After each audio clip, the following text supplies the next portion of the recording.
Bonjour à toutes et à tous, merci d'être au rendez-vous pour ce nouveau numéro de rencontre.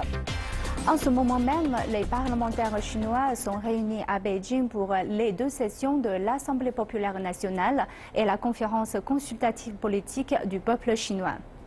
C'est l'occasion d'un grand débat national au terme duquel le Premier ministre et le ministre des Affaires étrangères chinois vont recevoir les presses du monde entier pour présenter les grandes orientations économiques et politiques de la Chine pour 2016. Rencontre reçoit aujourd'hui un diplomate chinois et un journaliste français. Ensemble, nous allons vous expliquer quelles sont les réformes attendues et comment elles vont influencer pas seulement l'économie, mais une société chinoise qui est en pleine mutation. Avant cela, je vous invite à regarder ce reportage. La 4e session annuelle de la 12e Assemblée populaire nationale et la 4e session du 12e Comité national de la conférence consultative politique du peuple chinois se sont ouverts respectivement le 5 mars et le 3 mars. Les deux sessions vont permettre de débattre et de ratifier la première version du 13e plan quinquennal de la Chine. Il s'agit du premier plan de développement de la Chine mis en œuvre par le président Xi Jinping depuis son accession au pouvoir. Le plan fixe les priorités pour la période allant de 2016 à 2020 avec comme objectif économique l'édification d'une société de moyenne aisance d'ici 2020. Les deux sessions vont également tacler les questions de l'innovation, du renforcement de la demande domestique, du développement vert ou encore la réforme de la justice. Les réunions de cette année vont être l'occasion pour les observateurs mondiaux de mieux comprendre les futures politiques de la Chine. 2016 va marquer un tournant dans les réformes structurelles qui devraient permettre à la Chine de tourner son économie vers la demande domestique et l'industrie des services. Quant à l'initiative Une ceinture, une route, elle vise à faire renaître les anciennes routes commerciales et renforcer le développement socio-économique des continents eurasiens et africains. Sur notre plateau aujourd'hui, Monsieur Wu Zexian, vous êtes diplomate de longue date. Vous avez été l'ambassadeur de Chine au Liban et aujourd'hui, vous allez nous parler de la politique étrangère de la Chine surtout. Et Monsieur Richard Axe, vous avez commencé à travailler sur la Chine depuis le tout début de son ouverture et vous avez suivi les deux sessions pendant plusieurs années. Et cette année, vous allez couvrir l'événement pour le quotidien Le Parisien. Bienvenue sur notre plateau. Bonjour. Alors, comment vous allez participer à l'événement cette année? Quels sont les sujets qui vous intéressent le plus? Pour moi, l'un des sujets, alors mettons à part, et il est très intéressant, tout ce qui concerne l'environnement. On a vu que la Chine avait été une sorte de bon élève au moment de la conférence climat à Paris en décembre. Et bien maintenant, on verra dans le discours de Li Keqiang, du Premier ministre, on verra quelles sont les priorités en matière d'environnement, quels efforts financiers vont être faits dans ce domaine. Et puis ensuite, il n'y a pas que le discours, il y a l'ensemble des travaux de l'Assemblée nationale populaire essentiellement, c'est-à-dire il y aura certaines sessions, certaines conférences qui seront consacrées à ça, et puis dans les conférences des régions aussi, ils vont sans doute parler de l'environnement, donc ce sera, je crois, cette année très important, d'autant plus qu'il faut bien voir que les États-Unis sont un petit peu revenus, enfin la Cour suprême a contesté certains des engagements pris par les États-Unis au moment de la conférence climat. La Chine, en principe, elle reste dans ce qu'elle a dit. Ce sera intéressant à vérifier. Ensuite, l'autre grand sujet, c'est bien sûr l'économie. L'économie, elle n'est plus aussi, disons, florissante qu'il y a quelques années en Chine. Il faut voir donc comment la Chine aménage ses priorités, le taux de croissance prévu, comment on y travaille, comment est-ce que le gouvernement chinois va redonner du souffle à son économie. Alors il y a des domaines particuliers qu'il faudra observer, bien sûr, dans ce qui sera dit. Quels sont les engagements pris pour l'acier et le charbon, par exemple, où là il y a des licenciements qui se prévoient, qui sont même presque actés. Et cette année, il faudra faire attention aussi à tout ce qui va sortir, tout ce qu'on va savoir sur le plan quinquennal. qu'est-ce que la Chine qui continue d'avoir des plans, qui continue de prévoir son économie sur les 5 ans à venir, qu'est-ce qu'elle détermine, qu'est-ce qu'elle pense prioritaire, tout ça, c'est donc très important à voir.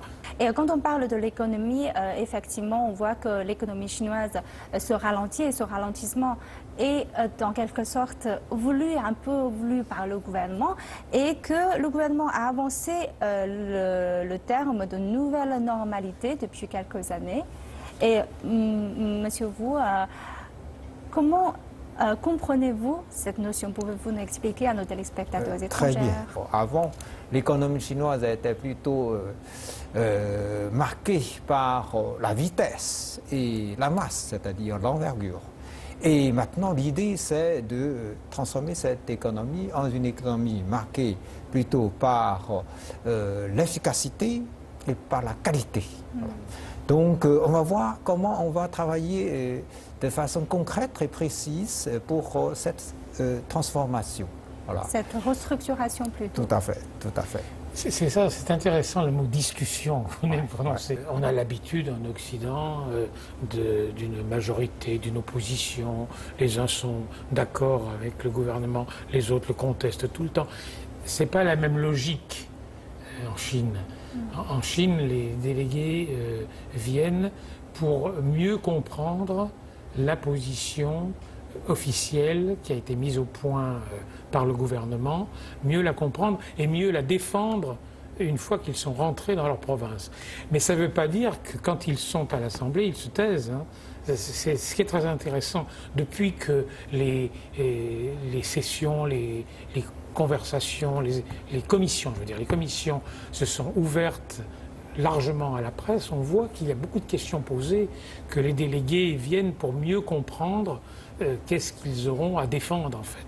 Effectivement, ces dernières années, les presses étrangères peuvent éventuellement ont le droit d'assister à des discussions provinciales. Ça aide beaucoup à comprendre la réalité. C'est une évolution très importante, c'est sûr. Ça aide beaucoup à comprendre parce qu'il y a des préoccupations différentes d'une région à l'autre. C'est une communication entre les différents échelons avec le gouvernement central.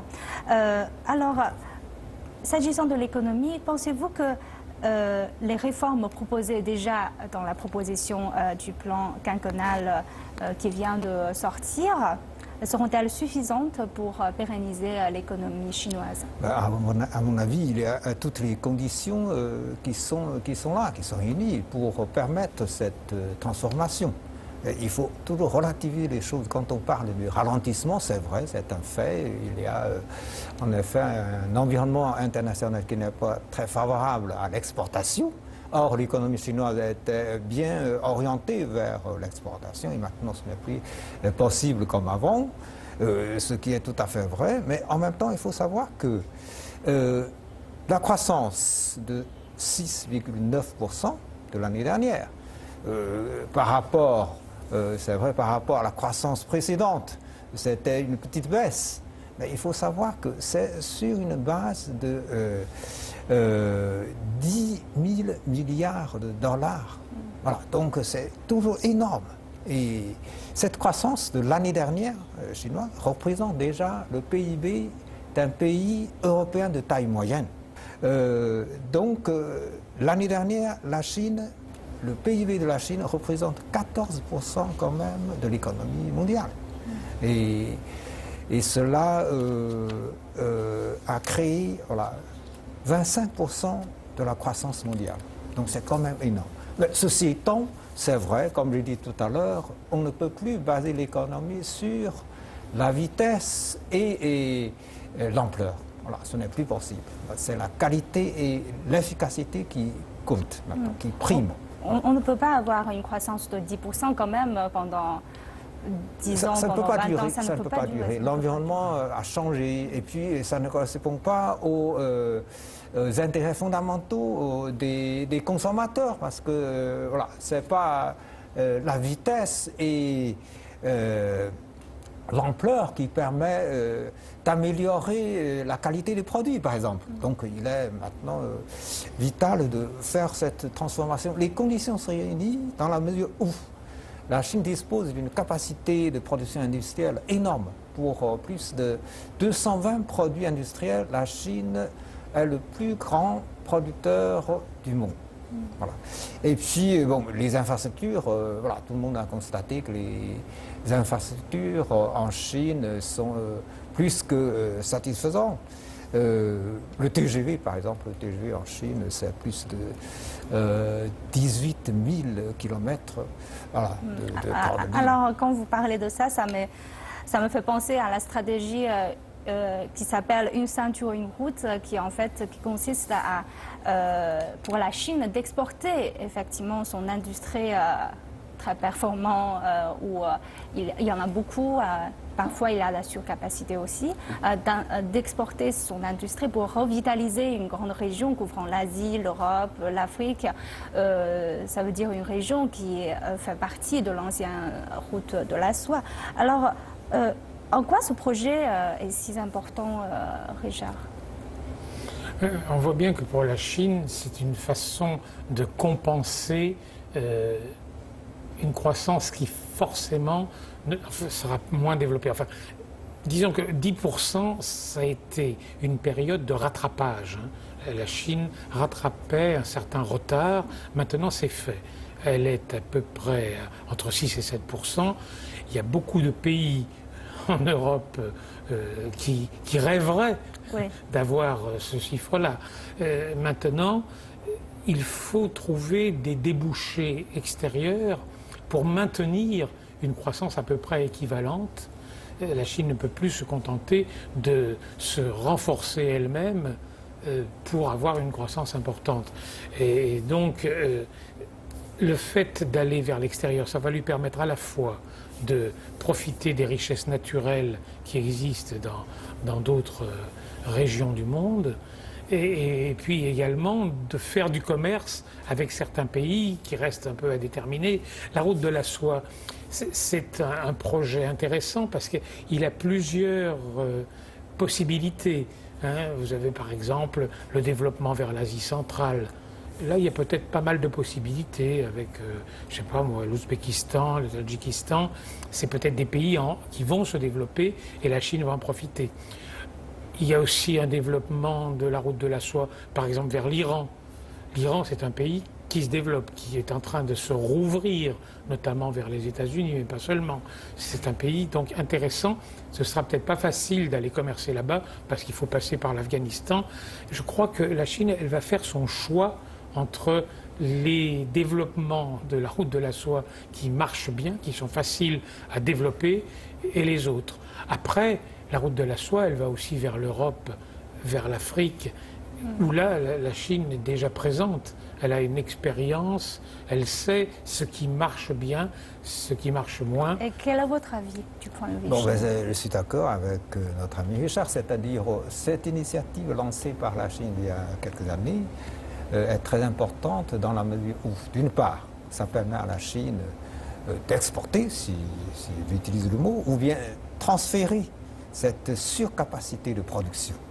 D'autre part, ce qui est encore plus important, c'est que cette initiative répond aux besoins des pays riverains qui ont le souhait très vif de développer leur propre infrastructure et leur propre industrie. Par exemple, l'Afrique.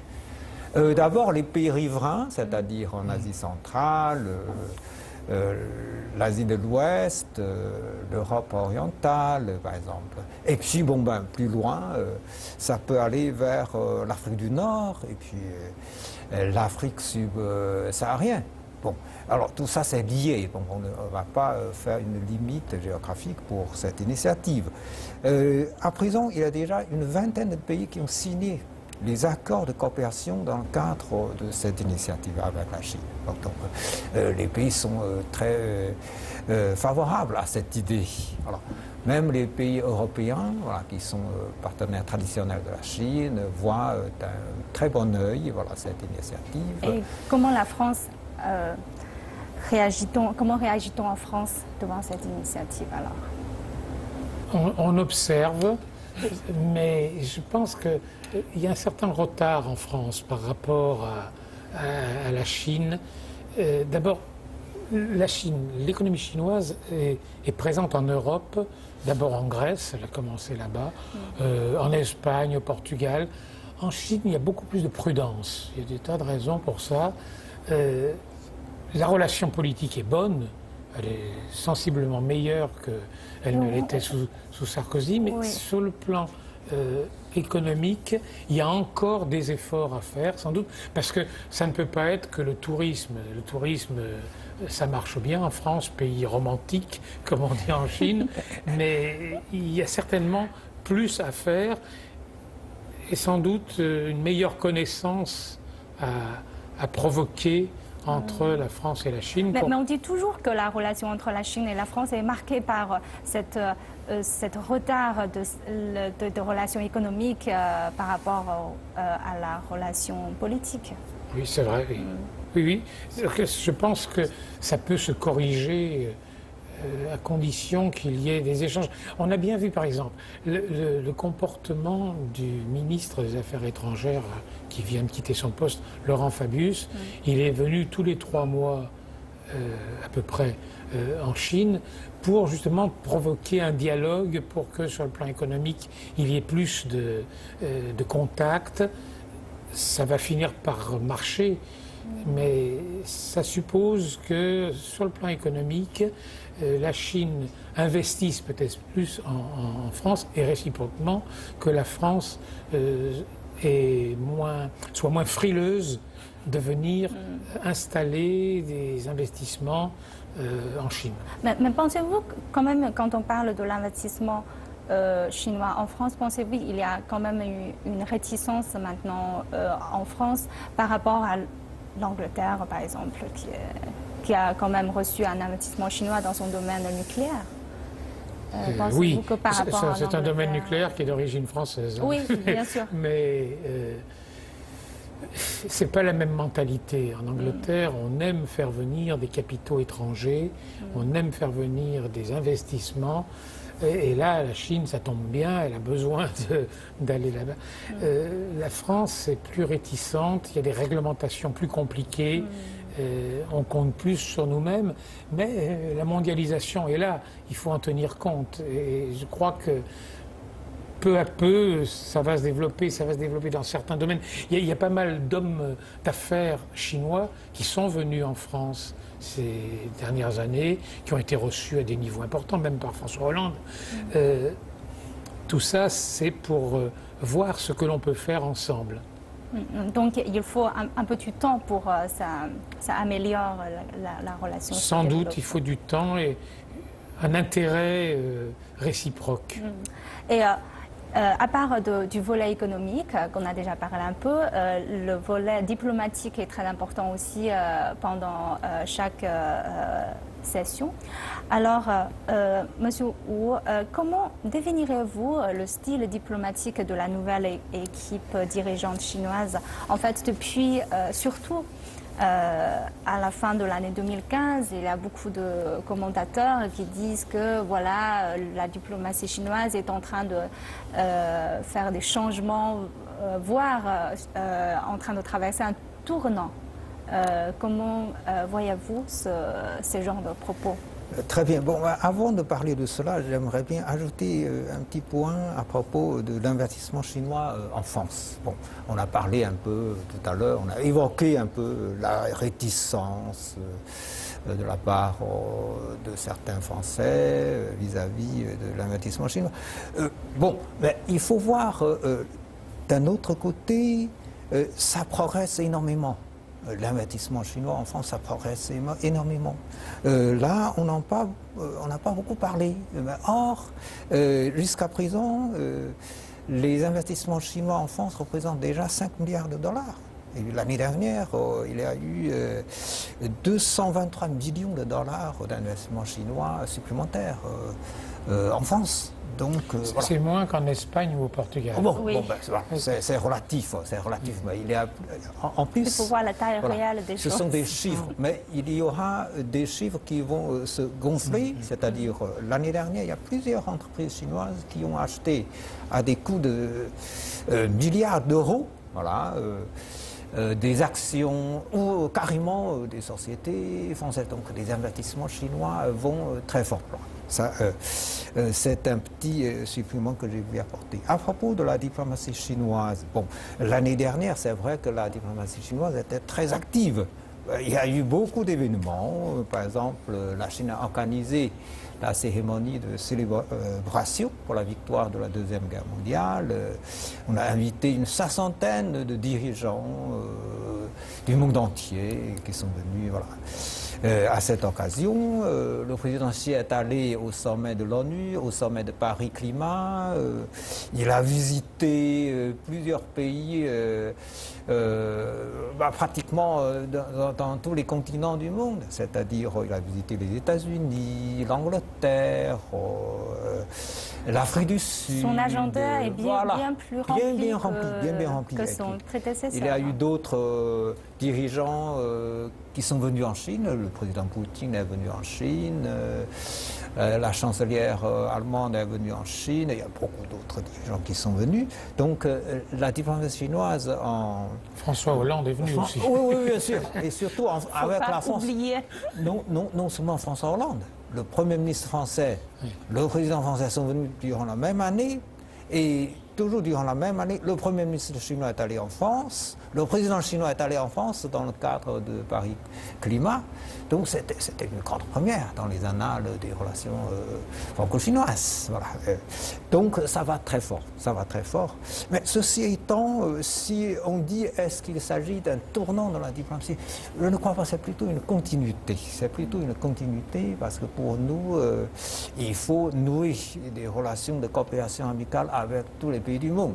Or, il y a de plus en plus de dossiers à traiter quand il s'agit des relations de coopération. Et cela nécessite des rencontres, des concertations au plus haut niveau. Et comme notre président est très dynamique, il est jeune, donc il ne se fatigue pas, il va partout. Voilà. Non, je pense que la diplomatie chinoise, elle est avant tout économique. C'est-à-dire qu'il s'agit d'établir des bonnes relations avec tel et tel pays parce qu'on va faire des échanges. La volonté de faire pression sur le pays pour l'amener à avoir une diplomatie proche de la Chine, c'est pas tellement dans la tradition chinoise. Hein. C'était plus les Américains qui ont fait ça. Hein. Traditionnellement, la Chine, elle cherche surtout à avoir de bonnes relations avec un maximum de pays. Il n'y a pas cette volonté de domination ou d'hégémonisme. Il n'y aura pas un changement de ce côté-là. Elle n'en a pas besoin. Si la Chine a pu être très présente dans certains pays, c'est parce que son économie se portait bien, premièrement, et deuxièmement parce qu'elle avait un besoin de ce que produisaient ces pays. Alors il y a peut-être quelque chose qu'il faudra observer dans les prochaines années, c'est la zone Pacifique. Là, notamment à cause du comportement de la Corée du Nord, les Américains sont de plus en plus présents. On a l'impression que la Chine, elle veut montrer aussi qu'elle est présente, qu'elle existe, et un développement du matériel militaire, porte-avions et autres. Là, c'est un peu particulier. Je crois que sur la zone autour de la Chine va vouloir être plus présente. Il y aura un changement peut-être un peu diplomatique. Et c'est assez délicat, je pense. Il y a certainement une liaison avec la politique des États-Unis aussi, de vouloir retirer davantage du Moyen-Orient et de pivoter plus vers l'Asie. Et effectivement, dans un discours aux États-Unis très récemment, le ministre des Affaires étrangères chinois a déclaré comme... je cite, la Chine n'est pas les États-Unis, la Chine est la Chine n'a pas convocation à devenir les États-Unis dans le futur. Et cela, pour des raisons historiques et culturelles, donc il a expliqué, je ne vais pas citer davantage. Et pouvez-vous nous expliquer le contexte? Alors, ce que nous observons aujourd'hui, c'est qu'aux États-Unis, il existe une sorte de malentendu, une méfiance vis-à-vis du développement économique et aussi l'évaluation de la position internationale de la Chine. Bon, c'est pour, premièrement, faire comprendre aux États-Unis que la Chine ne constitue pas une menace pour personne. Alors, deuxièmement, un message pour faire comprendre qu'il ne faut pas chercher la confrontation avec la Chine. C'est dans cet esprit qu'il a fait ce discours. D'ailleurs, il a dit en même temps qu'à Pavicité, il a dit dans le sang des Chinois, il n'y a pas de gène d'expansionnisme. Il n'y a pas cette impulsion, dans le sang des Chinois, il n'y a pas cette impulsion d'être le sauveur du monde. C'est très clair, c'est très clair. C'est à la fois un message rassurant et un message qui est un peu critique à certains comportements ou opinions de certains Américains, pas tous les Américains, mais certains Américains et soit ils ont une méfiance vis-à-vis de la Chine, soit simplement par, je ne sais pas, par malentendu ou par... méconnaissance. Voilà, oui. Certaines opinions proposent carrément une sorte de confrontation, une provocation. C'est ce qu'on observe. C'est absolument ridicule. Je crois que c'est dans cet esprit, c'est dans l'esprit de dissiper les malentendus et de faire disparaître cette mentalité de confrontation que M. Wang Yi a fait ce discours, a tenu ce langage. Je pense aussi que la Chine, pendant des siècles, a vécu sur elle-même. Elle n'avait pas besoin de l'extérieur tellement. Oui, j'ai dit au début, il faut toujours rendre compte de la taille de la Chine. Notamment, mais c'était aussi un comportement. C'est pas du tout pareil avec les États-Unis qui sont peuplés par d'anciens Européens, il faut bien comprendre. Si c'était encore les Indiens peau-rouge qui dirigeaient l'Amérique, ce serait très différent. Là, les Américains ont eu des périodes où ils sont en quelque sorte venus en Europe au moment de la guerre de 14. Ils sont intervenus. Puis ils se sont retirés, il y a eu l'isolationnisme. Mais après la Deuxième Guerre mondiale, là, ils ont aidé l'Europe à se reconstruire. Et depuis, ils estiment qu'il est normal qu'il y ait de l'Amérique, de la culture américaine, de l'économie américaine en Europe. Et on en est un peu toujours là. La Chine, c'est très différent. La Chine, elle veut des contacts, elle veut des échanges. Mais je n'imagine pas qu'elle veut dominer. On est dans un contexte de comportement différent.